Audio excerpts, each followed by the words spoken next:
The morning my daughter brought a lawyer into my kitchen, she thought one signature would give her my house, my savings, and the rest of my life. She expected fear. She expected tears. What she didn't expect was that I had spent the last 40 days preparing for that exact moment.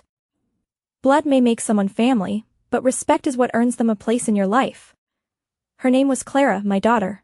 The man beside her wore a tight light gray suit and carried the kind of expensive leather portfolio people bring when they think paper and legal jargon can scare an old woman into submission. Clara marched straight into my kitchen without knocking, dropped the portfolio onto the heavy oak table with a loud thud, and looked at me as if the house already belonged to her. Her voice was cold, rehearsed, and laced with absolute certainty when she told me my opinion no longer mattered.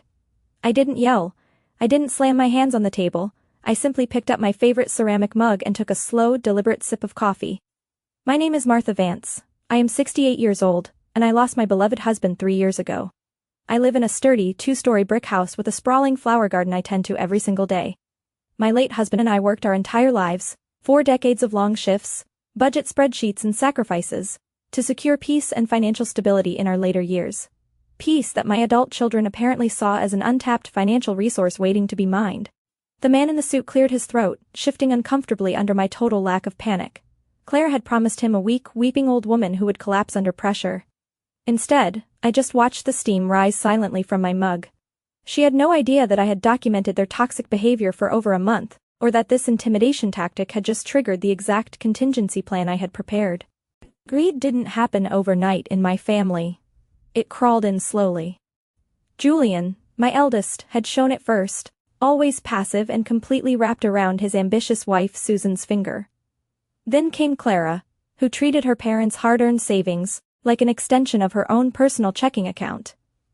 As the lawyer unzipped the leather portfolio, my mind drifted back to the exact moment, 40 days ago, when I decided I would never be a victim in my own home.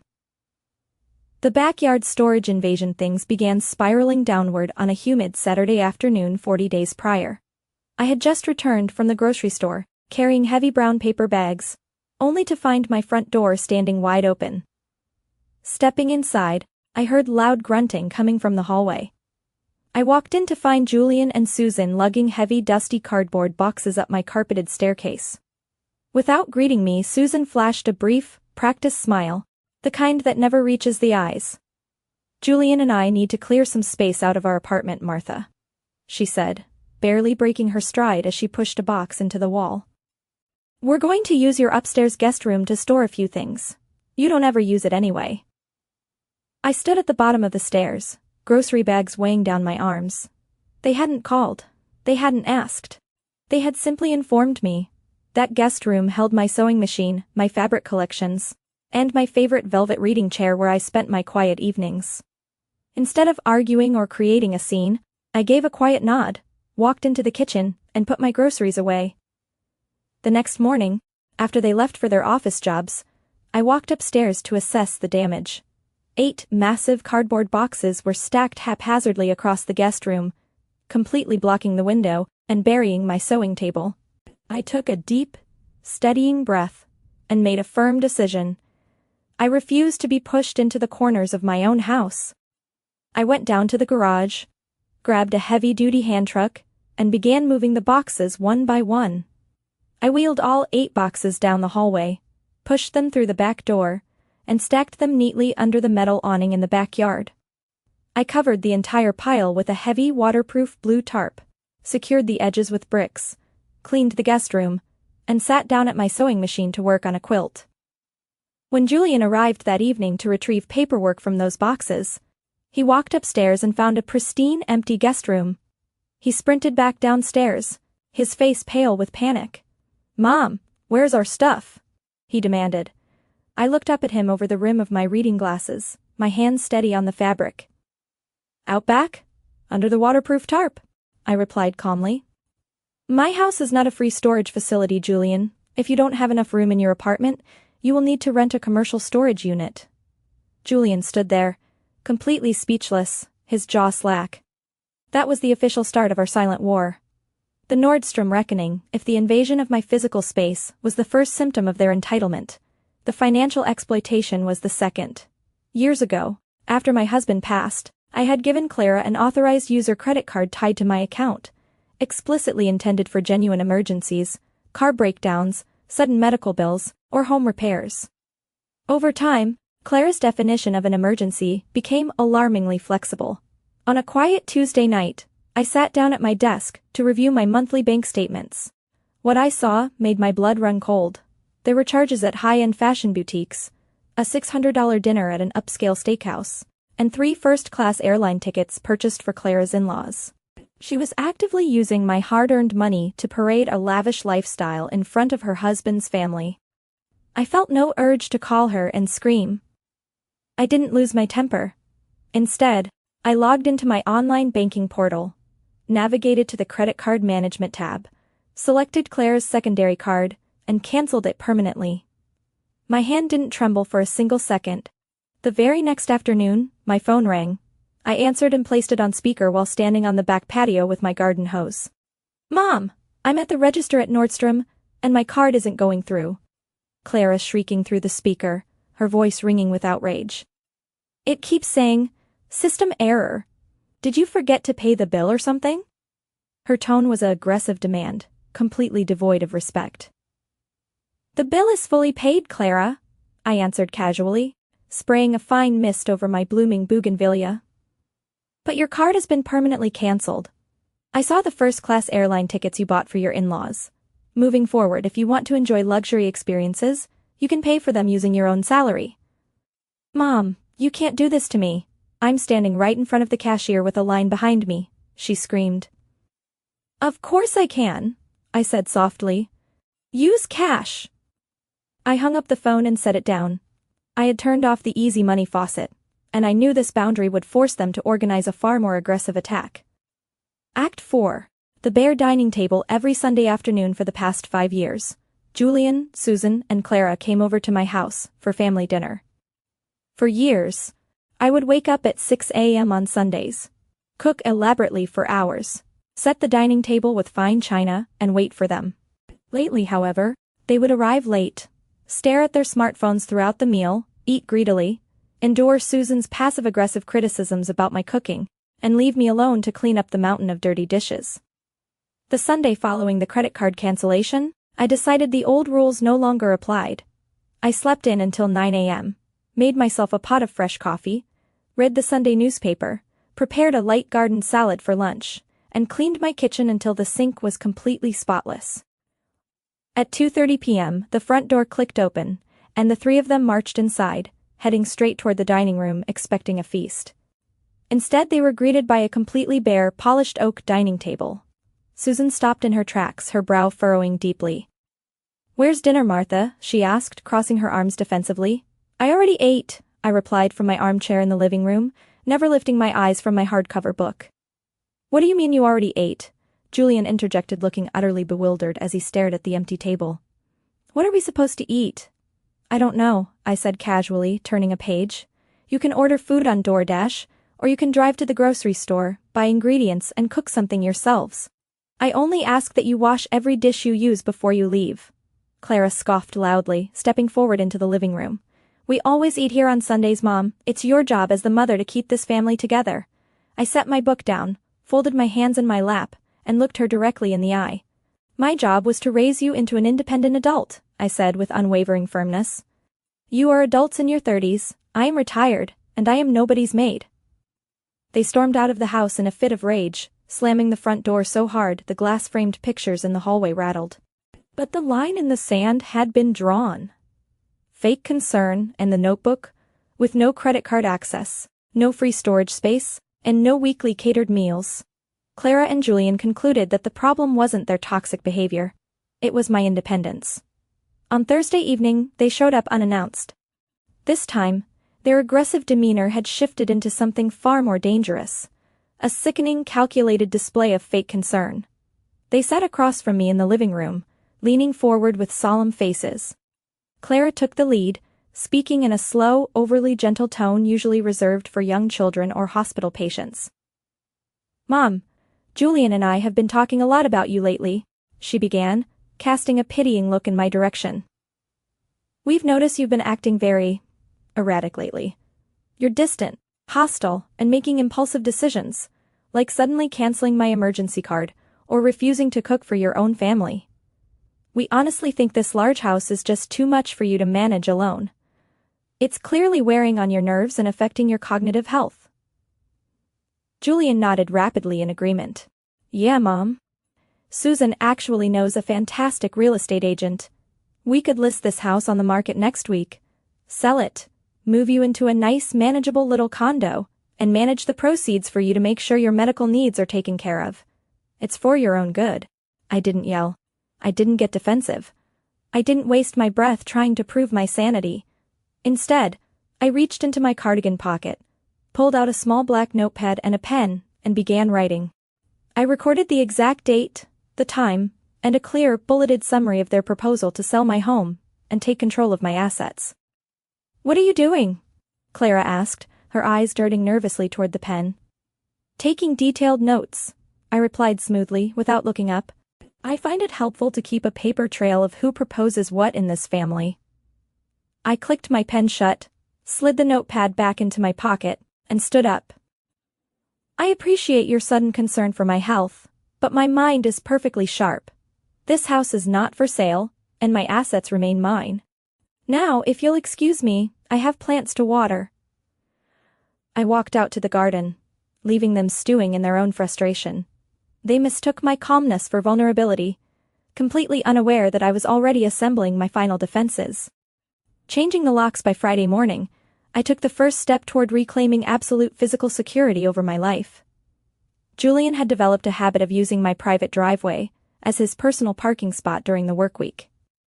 Since my home was only 3 blocks from his corporate office, parking in my driveway saved him $20 a day in garage fees. Furthermore, both he and Clara used spare keys to enter my house whenever they pleased, treating my sanctuary like a public hallway. At 9 a.m., I called a local locksmith. By 11 a.m., he had replaced the heavy deadbolts on the front door, recoded the automatic garage door keypad, and swapped out the locks on the patio door. I paid him in cash, held the new brass keys in my hand, and felt a profound sense of relief. At 1 p.m., I heard the rumble of Julian's sedan pulled into my driveway. Moments later, the metallic sound of a key rattling uselessly in the front door lock echoed down the hallway. He tried turning it several times, followed by a frustrated thud against the wood. Seconds later, my phone rang on the kitchen counter. Mom, my key isn't working on the front door. I think the lock is jammed, Julian shouted over the phone, sounding panicked. It isn't jammed, Julian, I said calmly, taking a sip of tea. I had every lock on the property changed this morning. A heavy, suffocating silence fell over the line. What? Why would you do that? He yelled. I have to get back to my office and I need to leave my car here. There is a commercial parking garage 2 blocks down the street that charges by the hour, I informed him cheerfully. You don't live here, Julian. And after our conversation last night, I decided I will be controlling who enters and exits my home. If you wish to visit me in the future, you can stand on the porch and ring the doorbell like any other guest. I hung up before he could launch into a tirade. The perimeter was secured. The annuity and the upstairs lease over the next several days. I executed the financial and legal maneuvers required to render my estate completely untouchable without needing to drag my children through expensive, painful court battles. My goal was absolute. Make everything they coveted, my savings, my liquid capital, and my property, entirely inaccessible to them. On Monday morning, I met with my longtime financial advisor at the bank. I laid out my strategy clearly. I did not want my life savings sitting in standard checking or savings accounts where predatory relatives could attempt to gain access by claiming medical emergency or mental incapacity on my part. Under my instruction, we transferred 80% of my liquid capital into an irrevocable closed-end lifetime annuity. This financial structure guaranteed a generous fixed monthly payout deposited into my private account for the rest of my life, covering my living expenses comfortably. However, the principal balance was locked away permanently. Nobody, not my children, not a power of attorney, and not even I myself could withdraw the capital as a lump sum. Upon my death, any remaining balance would transfer directly to a vetted animal rescue foundation. Next, I addressed the house itself. The 2-story home was indeed too large for a woman living alone, and I had no practical use for the upper floor. I contacted a reputable local residential leasing agency. Within 4 days, I signed a binding 3-year lease agreement with a lovely young couple, both surgical residents who had just relocated to the local hospital. I leased out the entire second floor to them. Before they moved in, I hired a licensed contractor to perform a clean architectural modification. He sealed off the internal staircase leading to the second floor with a soundproof, fire-rated door, and constructed a private external staircase, giving the tenants exclusive access to their apartment from the side street. I retained total ownership and use of the entire ground floor, my master bedroom, my kitchen, my living space, and my garden. Crucially, my lawyer drafted a strict occupancy protection clause within the lease. The second floor was legally classified as an active commercial residential tenancy. Any attempt by unauthorized family members to enter, alter, or interfere with the property would constitute a criminal breach of lease, triggering immediate legal action and severe financial penalties enforced directly by the leasing agency's legal team. My home was secured, my finances were locked down, and my children had no idea. Act 8, the final showdown, which brings us right back to that cold Tuesday morning in my kitchen. Clara stood over my table, flanked by Mr. Harlan, the lawyer in the light gray suit who carried the legal portfolio. I sat peacefully in my chair, holding my warm ceramic mug, resting in the absolute serenity that comes from complete preparation. "This is Mr. Harlan," Clara announced, resting her palms heavily on the oak table to project authority. "He is a senior estate lawyer and a public notary. We have drafted a comprehensive power of attorney document for you to sign today, Mom. It transfers full legal and administrative control of your estate to Julian and me. We will be taking over your bank accounts and coordinating the immediate sale of this house before you ruin your life through sheer incompetence." Mr. Harlan looked down at me with a mixture of boredom and patronizing pity. "Mrs. Vance, I advise you to look at this rationally," he said smoothly. "Your children are simply attempting to protect the family estate. If you execute this document now, we avoid an unpleasant public legal process where your family would be forced to petition the court for a conservatorship based on cognitive decline. Signing this is in everyone's best interest." I looked at Clara. Her eyes were bright with the thrilling anticipation of victory. She genuinely believed she had cornered her mother in her own kitchen using legal threats and a slick suit. I didn't yell. I didn't cry. I didn't express betrayal. I simply set my coffee mug down gently onto its saucer. "You brought a lawyer into my kitchen to threaten me, Clara. How remarkably theatrical," I said with a peaceful smile. I reached into the canvas tote bag hanging from the back of my chair and pulled out a thin manila folder. "I'm afraid, Mr. Harlan, that my daughter has wasted your billable hours this morning. She has no idea what I have been planning over the last 40 days, and her little ambush has just triggered the exact response I prepared for." Clara's smug expression flickered. "What are you talking about? Stop playing games, Mom, and sign the paper." "Sit down," I commanded. My tone was so sharp, so absolute, and so resonant with unquestionable authority that both Clara and her lawyer sat down instantly. I pulled 2 official documents from my folder and slid them across the table, pushing their power of attorney paperwork aside. "First," I said, tapping the bank's official letterhead, "this is the binding confirmation of my restructured estate. The vast majority of my assets have been moved into an irrevocable lifetime annuity. There are no liquid savings accounts to manage. There is no principal balance you can withdraw. The institution will pay me a fixed monthly income until the day I pass away, after which all remaining funds transfer to a charitable foundation. There is no lump sum for you to inherit, Clara. None." Clara's jaw dropped open. Mr. Harlan snatched the paper, read through the legal terms rapidly, and slowly closed his eyes, offering Clara a grim, subtle shake of his head. The document was rock solid and completely irreversible. "Second," I continued, tapping the thick notarized contract beneath it. "This is an active, legally binding commercial lease agreement for this property. I have officially leased out the entire upper floor of this house for the next 3 years to professional tenants. I only occupy the ground floor. The property is legally encumbered by a residential lease." I looked directly into my daughter's panicked eyes. "Under the explicit terms of this lease, I have legally surrendered my right to unilateral possession of the upper structure. You cannot sell this house. You cannot divide it. And if you or Julian set foot on this property to harass my tenants, the leasing agency's legal department will have you arrested for criminal trespassing immediately." Mr. Harlan stood up abruptly, snapped his leather briefcase shut, and glared down at Clara with undisguised irritation. Informed me that this property was unencumbered, and that your mother's liquid assets were sitting in a standard checking account, he said coldly to Clara. There is literally nothing here for a power of attorney to govern. This entire meeting has been a complete waste of my time. He turned, gave me a brief, respectful nod, and walked out of the house without another word. Clara remained frozen in her chair, her hands trembling with uncontainable rage. "It's our inheritance!" she shrieked, dropping all pretense of concern. "It's what Dad worked for. It belongs to us." "Your father worked to provide for me," I corrected her firmly, raising my mug. "He left his estate to ensure I would be secure for the rest of my life. He trusted me to protect it. And that is precisely what I have done."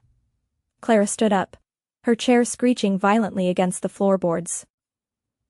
"You are going to end up completely alone in this house, Mom," she spat, venom dripping from every word. "Julian and I are never coming back here. You've destroyed this family." "Make sure the front gate clicks shut behind you when you leave," I replied calmly, taking another sip of coffee. I listened to the sharp, furious clatter of her heels across the hallway, the loud slam of the front door, and the roar of her engine as she sped away down the street. Absolute peace. The months that followed were the most quiet, serene, and fulfilling months I had experienced in years. Clara and Julian kept their word. They never called, and they never visited, and in all honesty, their absence was a profound relief. There were no dramatic reconciliations, no fake apologies, and no subtle manipulation. If they ever choose to return to my life, it will be because they have learned to respect my boundaries and treat me as a human being, not a bank. But I do not waste a single moment of my life waiting for that day to come. My upstairs tenants turned out to be delightful, respectful young doctors. We occasionally cross paths in the garden, exchanging pleasantries. They bring me warm pastries from the local bakery on weekends, and I share fresh lemons and tomatoes from my garden with them.